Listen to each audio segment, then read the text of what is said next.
youth of 11 million people. I learned every youth wants to be unique. Every youth wants to be unique. That is you. Every youth wants to be unique. That is you. But the world around you is doing its best day and night to make you just everybody else. Now, the question is whether you want to be you or everybody else. You want to be you? Not everybody else. Now, if the question being like everybody else is convenient at the first glance, but not satisfying in the long vision. The challenge, therefore, my young friends, is that you have to fight the hardest battle. You have to fight the hardest battle which any human being can ever imagine to fight, and never stop fighting until you arrive at your destined place. That is the unique you. To get the unique you, it's a big battle. The battle means you don't need to take a gun. The battle means you have to have 4 unique things. 4 unique tools you must have in that battle. One is you have to set the goal. The second one is acquire the knowledge continuously. And third one, it's a hard work with the devotion. And fourth is perseverance.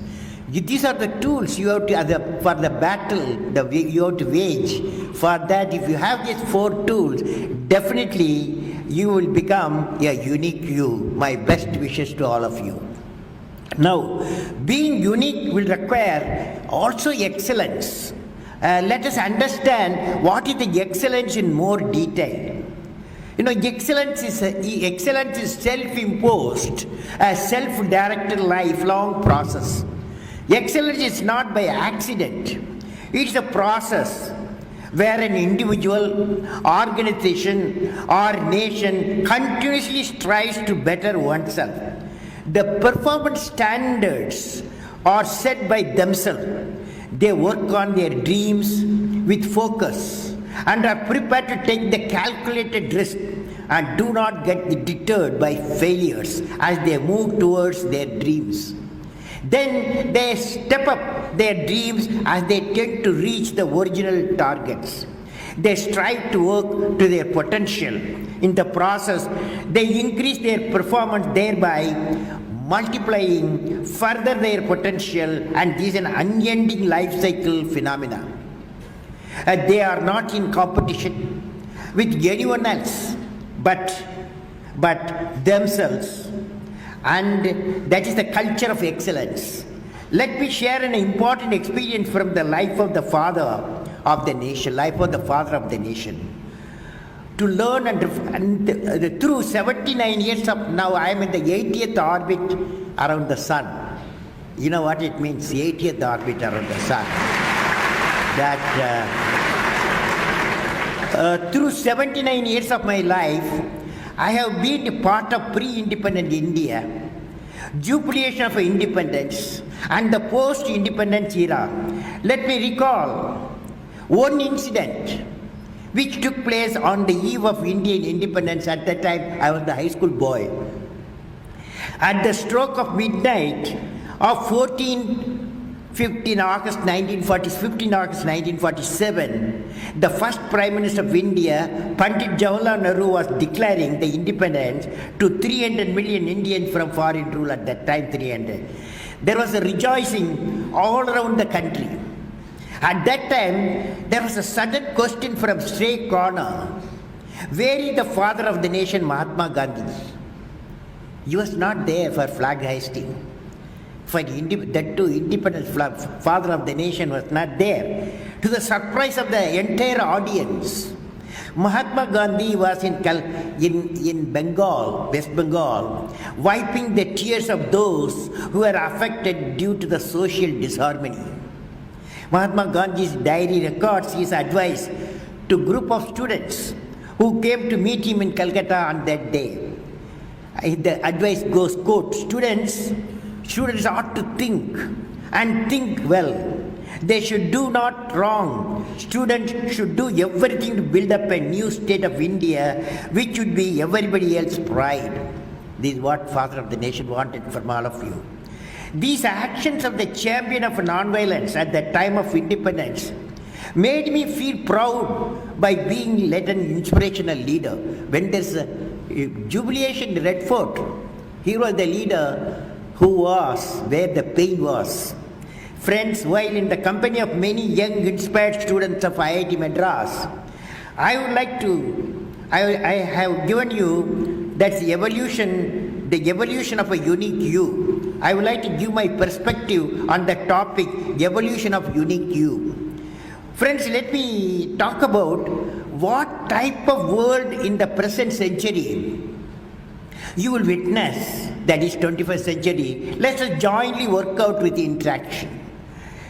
You know, the world in the 21st century will be a knowledge-based society with multiple opportunities. I was studying a book. The name of the book was Empires of the Mind. It will be in your library. Empires of the Mind by Dennis Waitley.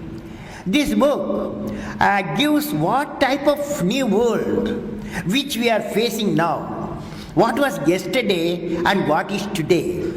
I have modified certain points of the author to suit our conditions today's talk. I have also added a third line which is pertinent to the action required by the management institutions and technical institutions. It specially says that what worked yesterday won't work today. What worked yesterday won't work today. Now it goes like that. There are 10 points. First one, yesterday natural resources define power. As you know, today it is not important, natural resources, but knowledge is power. Today knowledge is power. Institution will be the powerhouse for knowledge. Like IIT may be a powerhouse for the knowledge. Second one, yesterday hierarchy was the model. Today synergy is the mandate. Institution will be enabler of intersection of the multiple faculties towards mission goals.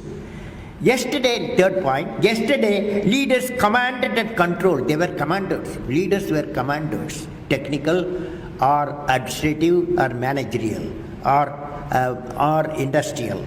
Yesterday leaders commanded and controlled. Today leaders empower and coach. They become coach and empower. That means potential leaders will be empowered through exposure of the needs of the sustainable development. That will be there too. Fourth point, yesterday shareholders came first. Today customers come first. That means education to inculcate sensitivity to the user needs.